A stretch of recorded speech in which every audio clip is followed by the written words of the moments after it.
Okay, so get this. Today's deep dive. It's kind of a head scratcher. We're talking about childhood obesity, Mm-hmm. but at the same time, we're also looking at food scarcity. Mm-hmm.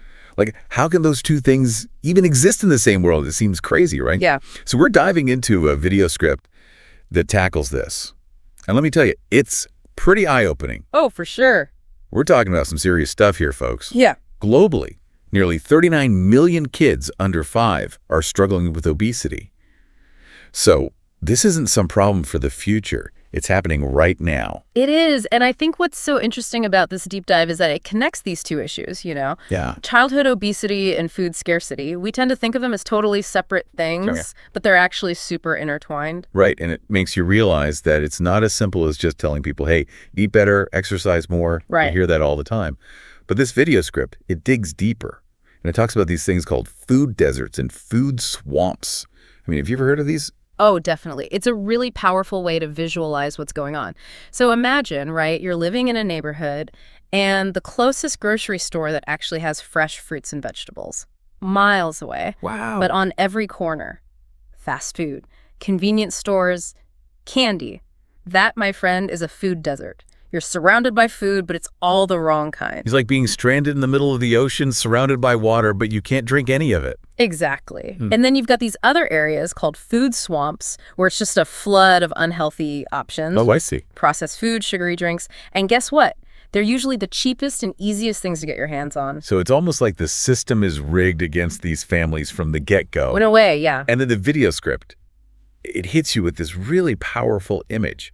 It talked about a cycle of poverty where families, they have to choose calories over nutrition just because their budget is stretched so thin. I mean, that's rough. It really is. When you're just trying to put any food on the table, you go for what's filling and cheap, Even if it means missing out on important nutrients. And it's heartbreaking because this can lead to both malnutrition and obesity. A double whammy. Exactly. So we're talking about serious long-term health risks here. The video script mentions things like diabetes and heart disease. Right. Which we all know are huge burdens for anyone, but especially for families that are already struggling. Absolutely. And it's not just the physical health impacts. There's the emotional side, too, Kids facing bullying or self-esteem issues because of their weight.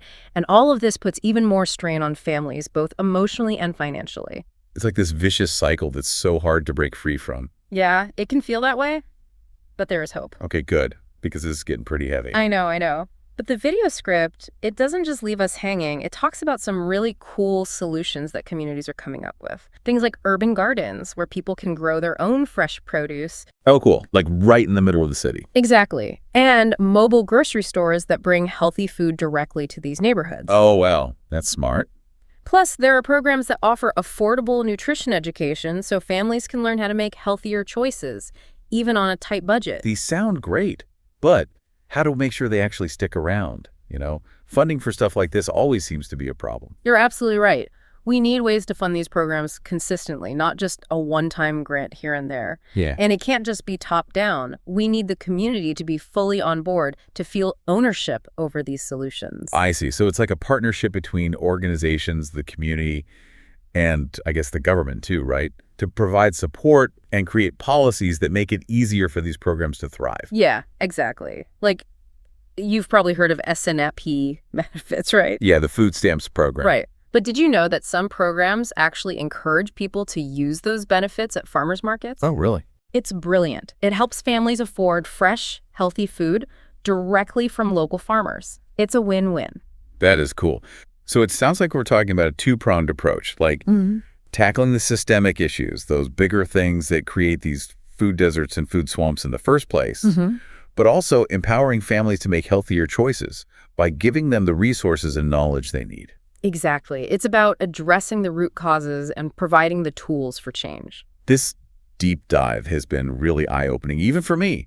I thought I had a decent grasp on this whole childhood obesity thing, but it's clearly way more complicated than I realized. I think a lot of people feel that way. But the good news is that there are people out there doing amazing work to tackle this problem. Yeah. And they're making a real difference. That's good to hear. It's easy to get discouraged when you see how big these problems are. For sure. But what gives me hope is seeing these communities coming together, finding creative solutions, and proving that change is possible. It's inspiring.